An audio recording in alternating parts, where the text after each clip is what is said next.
Wait.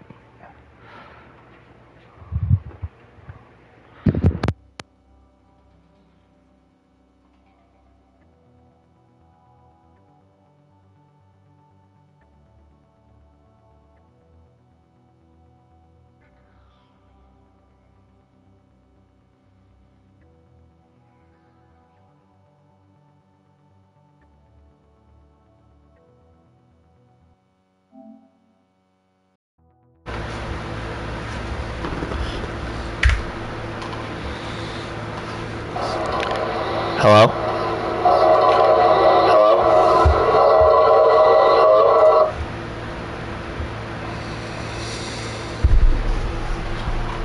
Okay, yeah, so that's gonna have to come over here. That's okay.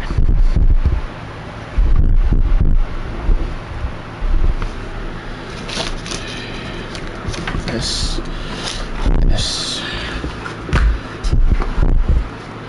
Okay, let's test it now.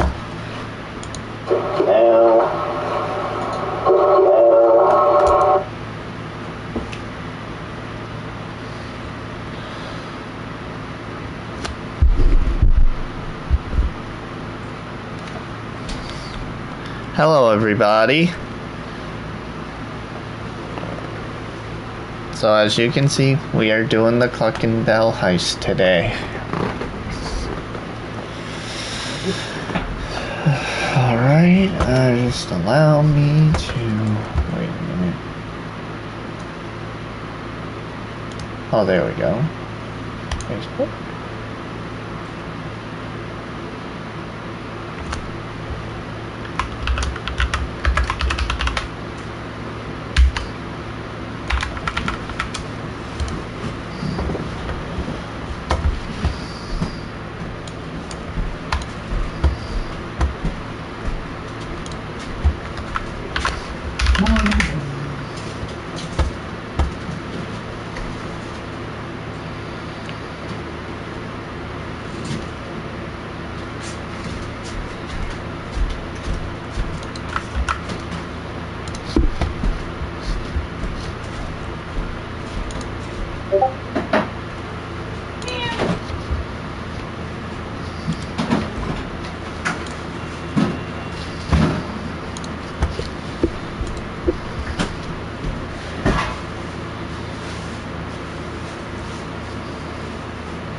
Okay, anyways, let's do this.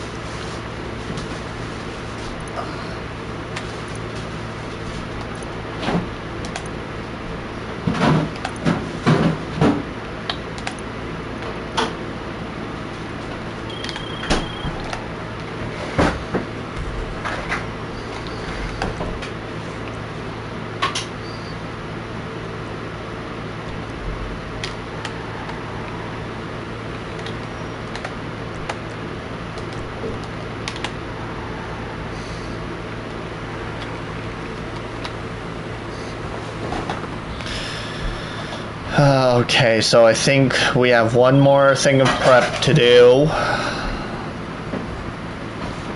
And then we can do the heist, or at least try to.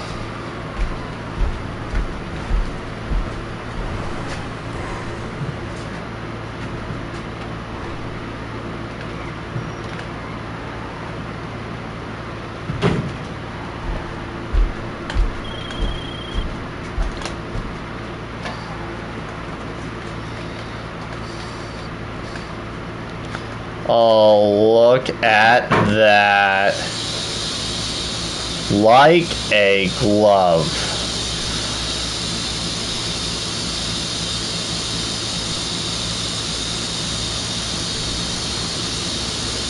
Alright, y'all. Let's begin.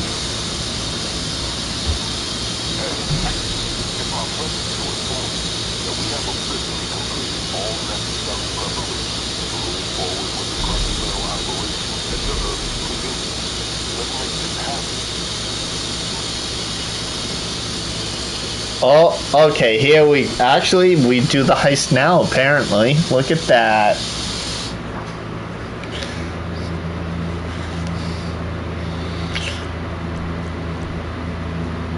Alright, let's do this.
Shit! No, no, no, no, no, no!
a student that stubbornly believed easily disprovable things. Flat Earth, creationism, sovereign citizen. How did you handle it? I had a trainee bring up the sovereign citizen thing, explaining to me how citing admiralty law and such will lead to complete freedom of responsibility to government bodies, and he showed me the Keith video from this Canadian dude seemingly having his case dismissed and another guy from Quebec seemingly knocking down cops asking him to register his pets with the city. So I asked him, feigning belief, if he thought we could find some kind of record of the resulting dismissals. This led us to finding an article which was saying that Keith was, I believe, found to be in contempt of the court and automatically found guilty, and the pet guy got fined for not registering his pet. The look of utter disappointment on his face when he realized that he couldn't just get out of paying taxes and be allowed to drive without a license was honestly worth it. Do anything but blindly dismiss and humiliate a student willing to sincerely talk, learn, listen and consider. I'd be a moon landing hoax proponent to this day if my teacher dismissed me. Not a teacher, but I had a teacher very calmly and beautifully help me as a teen. I was about 14 and in full line the awesomest thing ever known. Well, not teenage law. I had opinions and beliefs like never before because of hormones and crap. I had faces of conspiratorial belief and was easily swayed by the last thing I'd watched on TV. This was the 90s, so I'm lucky that the internet issue wasn't yet ubiquitous because I had my feet on massive so. Yes, the movie JFK and Iran. Bootleg Moon Hoax.VHS had me a full believer in both conspiracies. Anyway, I take it upon myself to interrupt class one day when the science teacher discusses gravity and how gravity is calculated to slingshot vessels through space. He then mentions the moon landings and I speak up like a clown. Instead of shouting me down and humiliating me, he took a very professional approach and offered to hear me out. In fact, he said to make a list of points to back my argument that the entire class will discuss that Friday, a few days away, and he wanted my list of points on Thursday in order to also prepare. So, I basically copy every point the doc made in order to try to appear as intelligent as possible and hand it to him Thursday with gusto. Friday comes and he starts by saying neither of us were on the moon, so I cannot refute your belief no more than you can prove it with absolutes. Yet, let us check the likelihoods and or sciences of each point. He spent an hour calmly, rationally disproving each point posed by the documentary. The couple points that were more based in conspiracy than science he used logic to destroy. It sounds crazy, but it was the first time I even considered the notion of Screw you. That's where I'm gonna go. Or keeping quiet. He began by simply asking how well a secret lasts between Dude, us. not cool. He's like fucking animal, he says. I had an evidence immediately lose my belief of a moon landing hoax, but it planted the notion that I should test and ask questions myself before believing what sounds good, entertaining, fun, intelligent, etc. I felt corrected, not humiliated. I was thankful. A good portion of my later love of science came from that day. This is why I believe we should be teaching children logic. Let them have the tools to work out what things they should be believing. I say teach logic every damn year like English and math. Too many people go through life with no critical thinking skills and the world is worse off for it. I was in a class with a student who firmly believed the moon was hollow. Conspiracy theorist. I was getting really frustrated with his insistence on the theory without actually proving it, so I had shot an email to an old science teacher online with a physics PhD asking for the actual math to prove it to him. I showed him, on the board of our bio classroom, that the force of gravity that exists on the moon meant that it couldn't be hollow and that we could prove it with math that was replicable on a smaller scale. He then screamed at me and walked out of class. I try to use Socratic dialogue.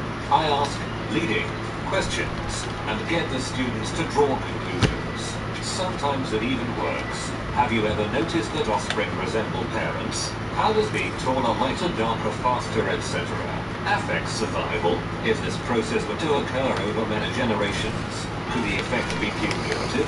I've met many people who have never had a theory like that broken down for them. It's much easier to dismiss evolution when your understanding of it is limited to the theory that monkeys spontaneously became humans. I am a teacher, but this actually happened when talking to an adult neighbor, who is also a really good friend. I knew he bought into a few conspiracy theories, some of which I cannot argue with, but when I heard he was convinced the moon landing was fake, I had to know why he thought it wasn't real. His reasoning was no one has walked on the moon since, so I don't think it happened at all. I stared at him blankly and started listing the Apollo missions that I knew landed on the moon. He then Googled to see if I was bullshitting. I waited while he read, and quite promptly he realized his reasonings for not believing in the first moon landing was quite wrong, and conceded that all of those missions can't have been faked. I'm a middle school, high school science teacher in a very small town with a traditionally conservative mindset. There are certainly parts of our curriculum that led to a lot of pushback from parents and students alike. I typically tell students, I can't tell you what to believe or think. However, as a science teacher, it is my role to teach you XYZ from a scientific standpoint that analyzes evidence in a scientific way. You don't have to agree with it, but you at least should be knowledgeable about it so you can make your own informed decisions. After giving this speech to one of my 6th grade classes, one student's mother started sending me copies of the magazines Today's Christian Woman and Christianity Today. That might have been my favorite response. I teach 2nd grade gifted, smart students, like Malcolm's class on Malcolm in the Middle. Some of my students are twice exceptional a bit on the spectrum, but mostly high functioning. Many of my students think they've got the world figured out. They're just waiting to get taller so they can take over. Anyway, we were beginning an insect unit and just received caterpillars to observe as they go through metamorphosis. We are talking about what we know about caterpillars, and one student, I'll call him Frank, chimes in and states confidently that caterpillars are not insects. His reasoning is quite logical and convincing. They don't have 3 body parts. Alright, so if the stream is short, I'll do a second stream, you know, when I complete this. Just putting it out there. Oh my god, what? Not an insect. The base and more. His reasoning is toppled. That was not cool. He's thinking it over. At the end of the day, I ask him, Frank, you still think caterpillars are not insects? Oh shit. I am not convinced. Oh god, oh god! Hell no. It's not all black and white, Frank. He says over his shoulder as he's walking out the door. I know that. It's all colors done. This is every day with Frank. Flipping the scenario. In my high school psychology class, we were approaching a chapter about fetus development and how that can influence what a person will be like later in life. Suddenly, my teacher announces that we will be skipping that section because, I crap you not, I don't believe that's how babies are made. I teach at a college, and last year, I had a student who wanted to write his argumentative essay on why the Earth is flat. I took the opportunity to discuss with the class the foundation of a sound argument, and why logos, logical appeal, is the most important part in the defense of a thesis. In order to obtain a solid logos, one must use verifiable evidence from legitimate sources. It was at this point that I told the student that he was welcome to construct his argument, but only if he could find reputable sources from the scientific community who could back up his claim, and not simply the same. So a bunch of bloggers and yahoos. 1 week later, he dropped his argument and switched his topic to government spending.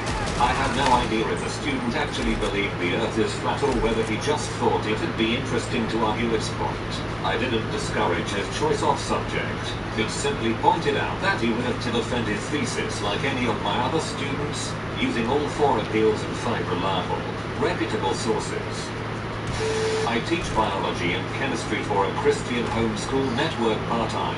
We meet once a week and run labs and sometimes have discussions. The textbook we use is pretty anti-Darwin and doesn't support the idea that climate change is human-caused. My students are very bright but pretty sheltered and pretty stubborn in their beliefs. Obviously, the school's mission is to give the students a Christian education, and I'm not trying to make waves or make an issue for the principal.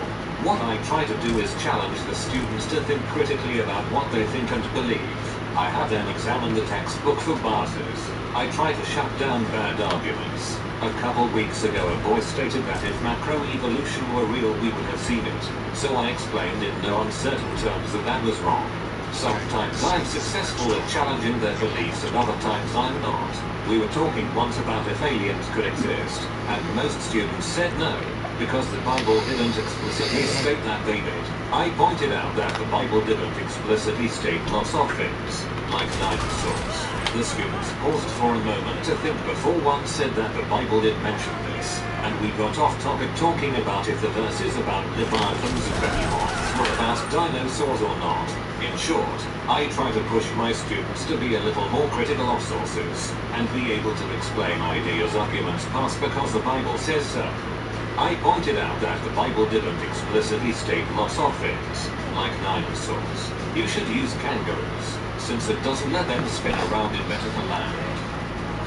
Camp counselor here. Boy Scouts specifically. Shit, no, I'm stuck with these weapons. Whoa! They decided to fight me on evolution. My usual response to this sort of thing is, yes, I believe in evolution, but I understand not everyone has the same beliefs, followed by a quick topic change. However, the kids stuck around after class to explain why I was wrong. I was pretty limited in what I could say here, but I was rescued by another kid who'd stayed behind. He basically said, look, you don't believe there's proof of evolution, but I'm a Christian too. And outside the Bible, how much solid proof is there of God? He's not trying to hurt you. Respect our beliefs too. And that just ended it completely. Nominated rescue kid for our honor roll, and that was the end of it. That kid was a massive bro. I mostly just downplay it unless the student is really insistent, to the point that it interferes with class. Some examples. Prior to 2012, I'd get a student now and then who was really into the Mayan apocalypse thing. One semester I had an older woman taking money on a new course because she wanted to switch careers into teaching high school science. She was pretty much convinced the world was ending in 2012. So I asked her, why are you in college? Then, why prepare for a new career if the world is ending? She didn't have a response for that one. I once tangentially mentioned Cluckin and thermodynamics as an early example of science attempting to determine the real age of the Earth. One of my students declares that the Egyptians invented thermodynamics and white people stole it from them later. There were a few other similar examples that day in the following class. Weird beliefs centered around ancient Egypt. I asked them where they were getting it from. Turns out they were attending lectures at a museum where a guy would just gather a crown in an exhibit hall and spew conspiracy BS. Apparently, if you were a student standing in a museum, everything you say is real. She quit the class before the first exam. Not enough pseudo-Egyptology, I guess. One semester I had a student who believed everything. Everything. Hollow Earth, alien visitations, ghosts, eugenics, NASA conspiracies. He thought the secular mythos was an actual ancient religion. He claimed he'd seen a UFO several times, calling it telepathically on one occasion. In figures, he was passionate about these topics and did a lot of research on them. I tried to steer him towards legitimate science, which can be just as fun and astounding as the fake stuff. But there's only so much you can do in one semester. Also, he followed me out to my car while talking on just a few too many evenings. Flat Earth is making a comeback. Thanks, Twitter. Recently, a couple of guys in my class were talking about it during a break. They at least knew what my response would be, so they brought me in by asking could it at least be possible after some of the usual debunking. I told them to check out Concave Earth and get back to me. Next class, one of them comes back, says he read about it and tells me that crap was crazy, no more talk of Flat Earth after that. Back in 2010-ish, I worked with a girl who believed in the whole Mayan apocalypse thing. I asked her why she continued to come to work if she knew the world was going to end, and what she's planning to do if the world doesn't end. Her answer, and I'm not making this up, was that she liked the job and she planned to kill herself on the 21st of December, 2012. Not a teacher, but a friend insisted on doing a presentation on why the anti-vaccination movement is a good one. He's in jail for murder now. That escalated quickly. Not a teacher, but a 9th grader classmate told our English teacher that his ovaries hurt. Her face was half shocked, half laughter because she didn't know whether he was kidding or not. She eventually had to explain what ovaries are and why he doesn't have them. It's nice that she didn't overreact. I'm a parent special at middle school. This crap is my daily grind. All our kids live to some degree in fantasy land, some more than others. Some of them are never going to live independently because of their inability to separate fact from fiction.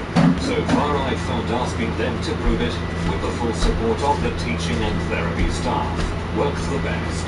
They either drop it or we do research proving their idea is fantasy.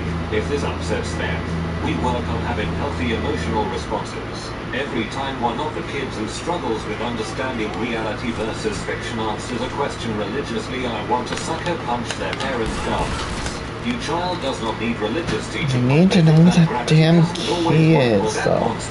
All monsters we asked are real or that our eyes don't need light to see after our science lesson on how we see. Props to the Perapro. It takes a special sort of individual to do what you do. Special in a compassionate and patient education wrestler wrangler sort of way. Not a teacher, but during a geography class where we were going over plate tectonics, a student insisted the 7 continents were North America, Mexico, North Africa, South Africa, China, Britain, and Europe. The teacher kinda just fluttered for a second and got I am not dealing with this right now look and kept on teaching. I teach students with mild to moderate disabilities. Some of them are more prone to believing wacky conspiracy theories. I've had 9/11 truthers, students who believe in the Illuminati, etc. I just always provide counter-arguments in a non-condescending way. I emphasize the need for critical evaluation of internet sources. Oh man, I'm not a teacher, but this girl in my AP World History class, high school, obviously, kept insisting that the pyramids were built by aliens, and since my teacher is a G, told her to prepare for an intellectual discussion. Even though everyone thought she was stupid, we were all pretty hyped. He came and dressed as Bill Nye the next day, ticed full boaty and all, and made an entire PowerPoint explaining why it was a load of crap, and she wrote her crackpot theory on a sheet of notebook paper. Obviously she didn't buy into any of his arguments, because anyone who buys into such an obviously fake conspiracy doesn't really care about what's true or not. But we didn't have to take any notes that day, so there's that. She had obviously been briefed on the presence of a I'm gonna try Cheyenne Mountain. Props for the Bill Nye impression though. I teach homeschool classes, and often have students who insist the Earth is only 6,000 years old. That makes it difficult when we are looking at Indian mounds that are 8,000 years old, or Silurian fossils. One started to argue with me, and I replied, Mother! count time differently, and used as an example that far to be fail. hundreds of years old. It probably wouldn't stand up in a debate talking versus their church, but it quieted them down that time. My high school bio teacher had backup assignments during the evolution section. Most students weren't stupid enough to think evolution equals monkey man. And this teacher even mentioned how a lot of the events in the Bible match up to scientific evidence of how Earth has changed. Pretty religious state. So he would do this to bring it back to most students' comfort levels. There was this girl in my graduating class who was pretty religious, and an extreme jackass when it came to anything challenging any of her beliefs. One time in health class, she started arguing with me that tanning beds don't cause cancer. She got the IEIs that evolution was being taught and threw a massive fit. Basically, she spent that section of the class in the library doing busy work that I promise you was nowhere near easy. I used to be one of those students. Oh god, I can't imagine how crappy I would have been. I was intelligent and quick thinking. I could hold my own in an argument. But what it came down to was the fact that I was told blatant lies. Flat out untruths. And I was told them by people I trusted who had PhDs. So it's not crazy that I stuck to my guns. From my point of view, the Jedi are evil with common sense to believe in six-day young Earth creationism, because that's what the facts that I believed pointed to. For the record, I was told the following lies, among many others. There is no new information provided after a mutation in DNA. There is no such thing as a beneficial genetic mutation. No new species have ever arisen due to evolution. The Starlight and Time argument. How can we see stars billions of years away if everything is only 6,000 years old? Is rubbish, because either God created with the appearance of age, or the speed of light wasn't always constant. The Big Bang was a bang like a bomb explosion, not a super rapid expansion of space. Hence the argument if I blew up a paint factory would it create the Mona Lisa. In fact, the Big Bang was so badly taught that it seemed like pure idiocy. When I finally sat down and learned about it, I realized how normal and sensible it sounded. Whatever rules the irreducible complexity brigade was spouting at the time. Evolution was untestable in the lab setting. The fossil record is wildly incomplete and any drawings of intermediate species are just pure speculation. No intermediate species have ever been found. That last one is the one that put me on the right track. I saw photos of intermediate species on the fossil record. Fish with proto-legs and stuff. Then I knew I'd been lied to. I had been told point blank that fish with legs were a joke. Thankfully, the logical tools I'd been given with which I was arguing for this vacuous crap were now able to be used to think for myself. When examining each of the above claims myself online, and not only in the creationist literature provided, I was able to find a wealth of information I'd not even known existed. It made me furious that clever people I trusted had lied to me. Sure, some of it was simply them passing on tools they thought true and so wasn't a malicious lie. But to have a guy with a PhD in genetics say that mutations in DNA don't provide new information is like a pilot saying that gravity is a myth simply because he can't fly. It's a malicious distortion of the truth to further his own ends. The upside is that I know firsthand that if inquiring minds with the right framework find truth, then the truth wins. I'm glad I was taught to seek truth and to reject things that didn't line up with what I knew to be true even if it was uncomfortable. Bet my parents never understood the real value of what they'd teach me. Heck, lungfish and mud skippers are alive right now. You don't even need to look into fossil records. The problem with flat earthers is that their entire theory doesn't hinge on scientific evidence. It explicitly hinges on ignorance of evidence. But the only evidence they have to support their argument is that the world looks sort of flat if you stand on its surface. That's basically it. Everything else is them scrambling to explain how all evidence to the contrary is a conspiracy or a misunderstanding. Flat earthers are basically conspiracy theorists. Not basically, they flat out are. Round Earth is a conspiracy. Conspiracy theorist. I used to be a very closed-minded person. When I look at gay people on the street, I would think inside that the guy will go to heck. I always read the Bible and follow it word by word.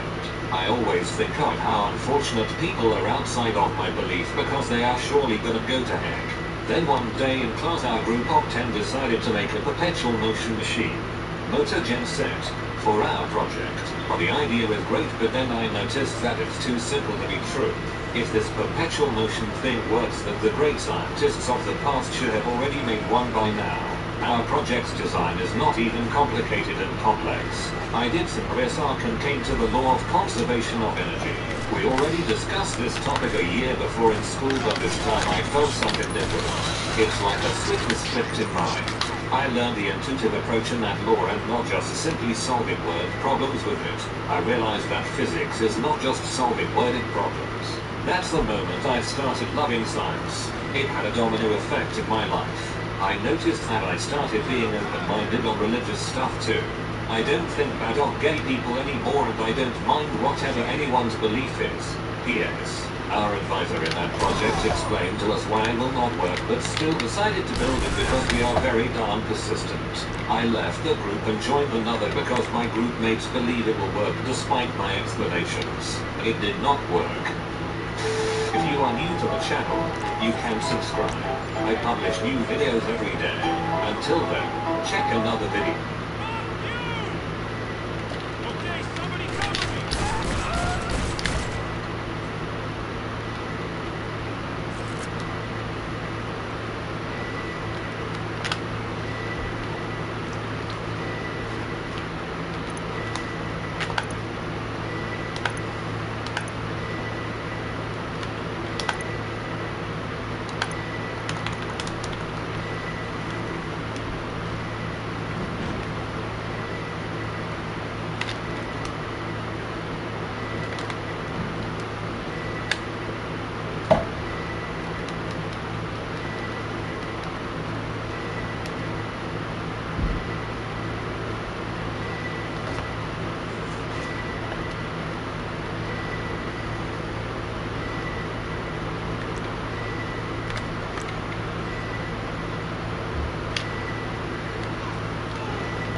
Stop calling me a fucking Lego!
Kitty cat.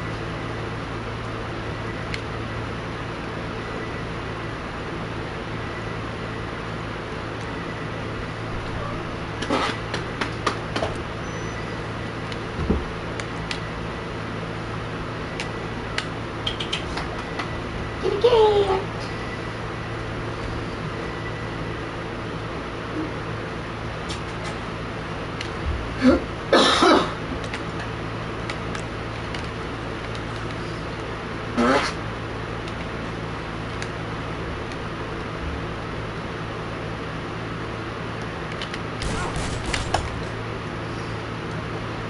Sorry, bro. There we go.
Yeah. 725990. The code to the safe should be on the hacking device.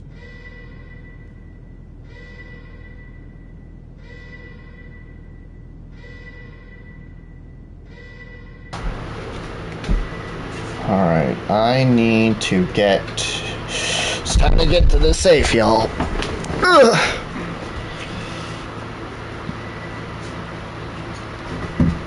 I think everyone's gone. 725990. Oh, here it is.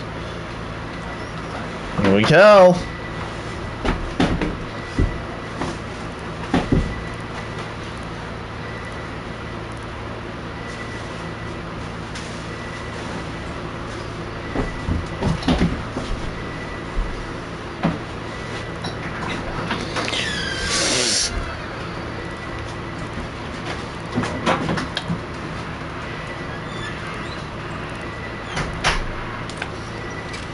Yes! Alright. Alright, we got what we came for. Oh boy. I say it's about time for you to get out of there. There's a healthy mix of cops and cartel ready to gun you down on your way out. So, ready. Eyes on the comms. Sounds like they're about to shut down any nearby roads. But as usual, we're one step ahead. Your getaway car is stored just beyond their reach.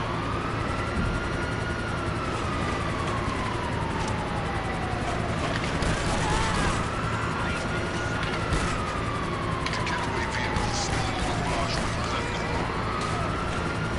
Retreat!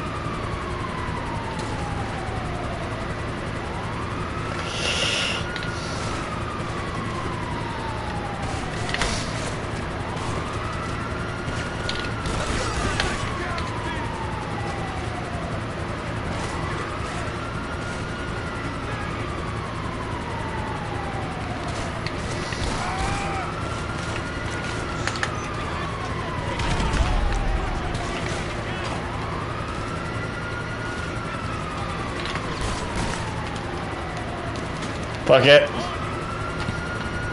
I can't get in? What the hell?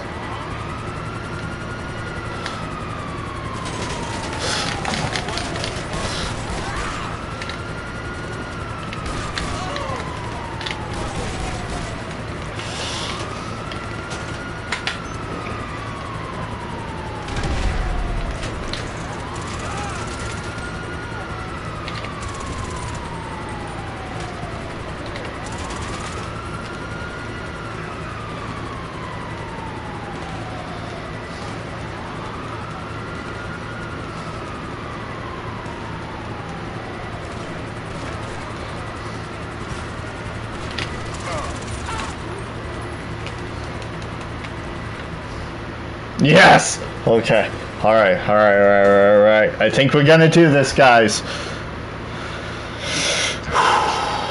enough to get the job done. I need as much health as I can.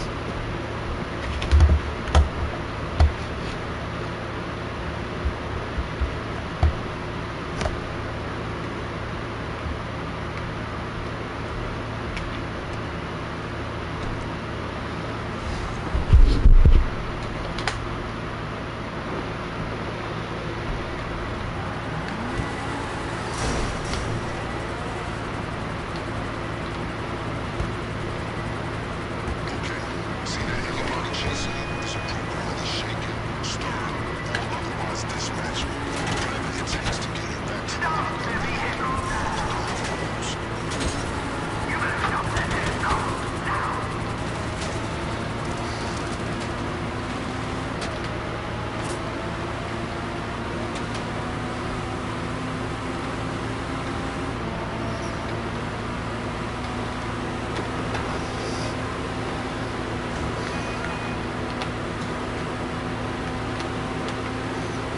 Just for lulz.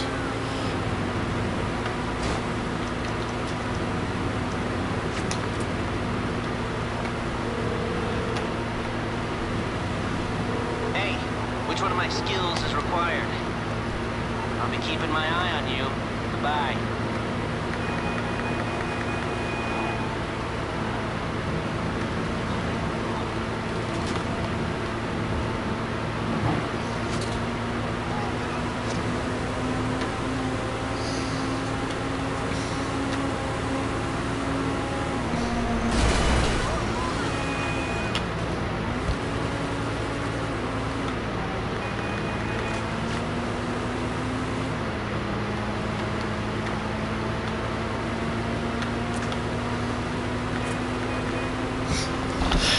So guys, I think we're gonna do it.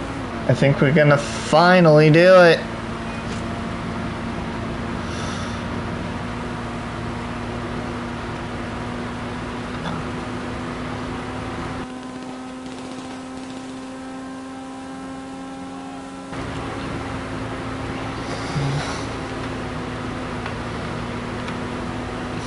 So all we gotta do is just get to the place. Excuse me, coming through.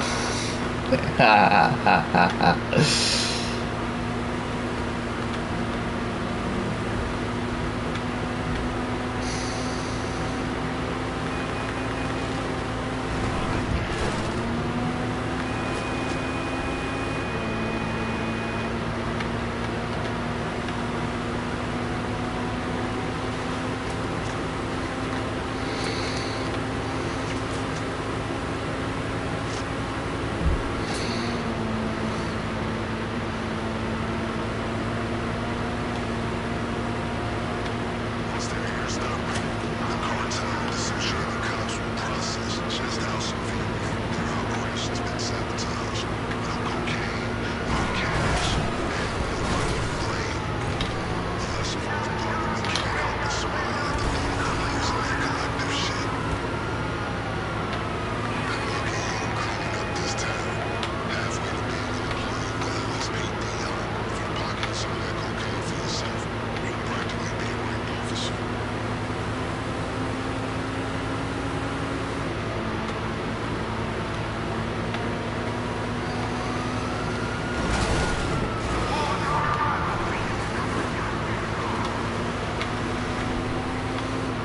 I did a pit maneuver. Ha ha.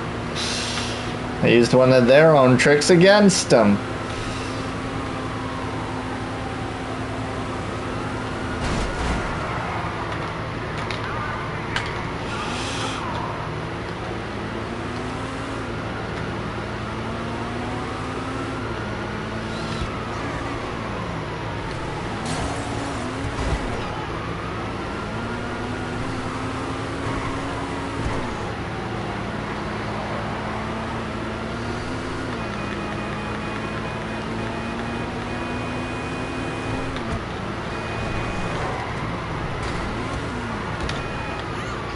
My stomach's growling.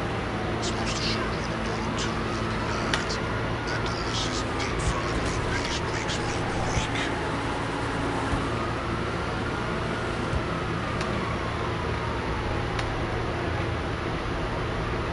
In case you were wondering what I intend to do with the illegal narcotics you've so adroitly seized, I've made arrangements with the representative of a local businessman to take them off your hands and pay you out.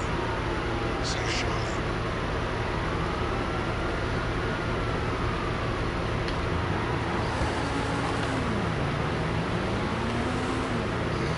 All clear.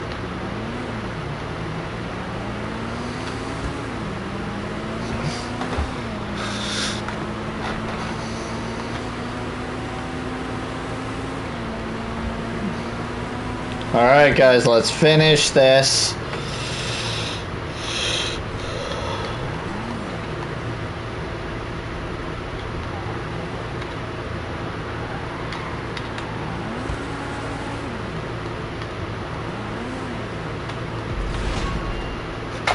There we go. Mission accomplished. Now to the vital matter of payment. As I'm sure you can appreciate, there's certain transactions I can't be party to as an officer of the law. If I've learned anything from my associates in the LSPD, it's how to look the other way.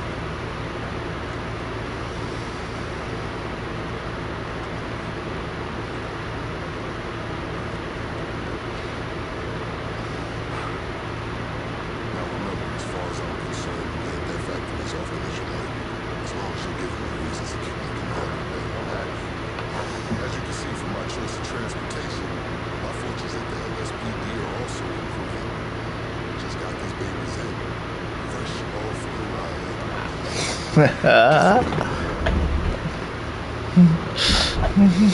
Next time, let's disassociate.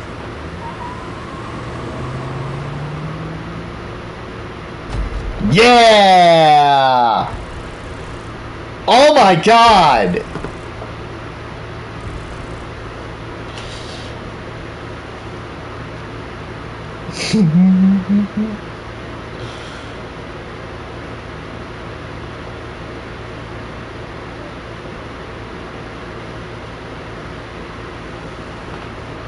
All right.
Oh, yeah.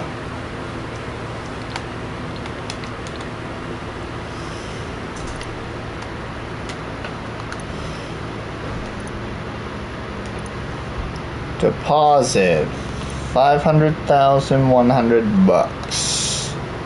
And we are done.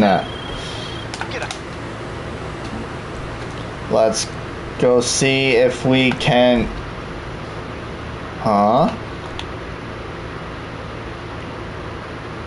Oh, I got another. Oh, wow. Yet another one.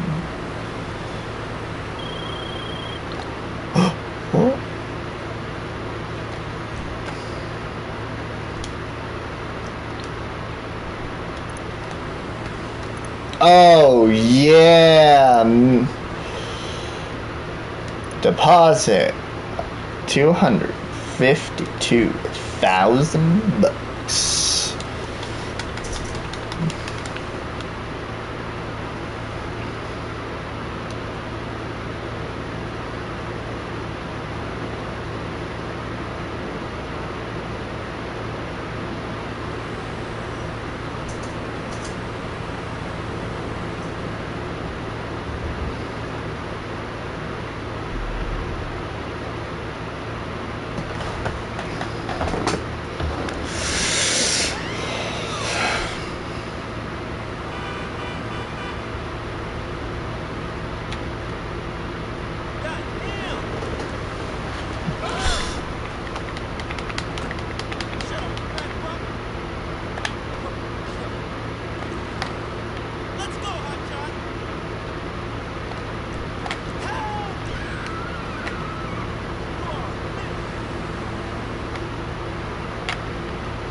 Alright guys, we're gonna check the casino, see if we can do that.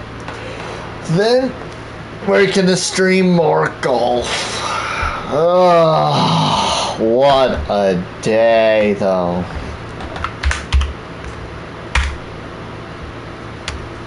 Okay.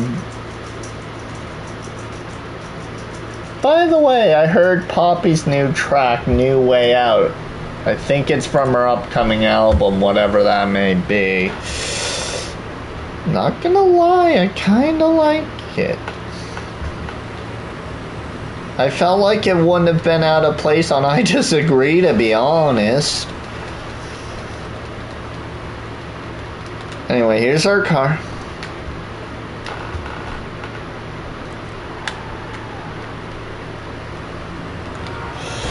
Whoop.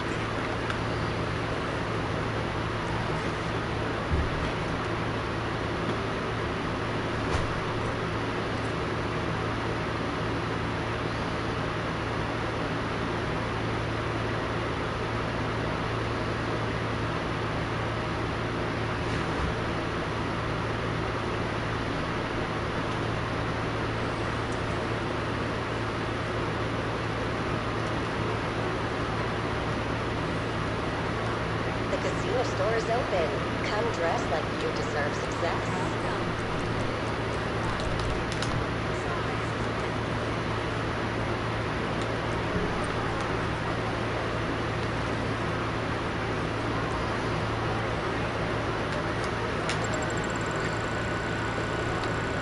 Okay, here we go.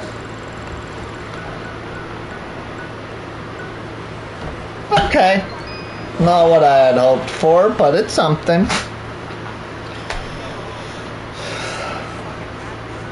Alright guys, so that'll do it for this one. But stay tuned because I'm going to be doing golf. I'll just need a little bit so I could download the VOD and upload it to my YouTube channel.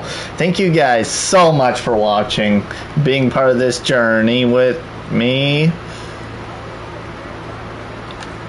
And I'll see you in a bit. Bye-bye. Till, well, for the next few minutes.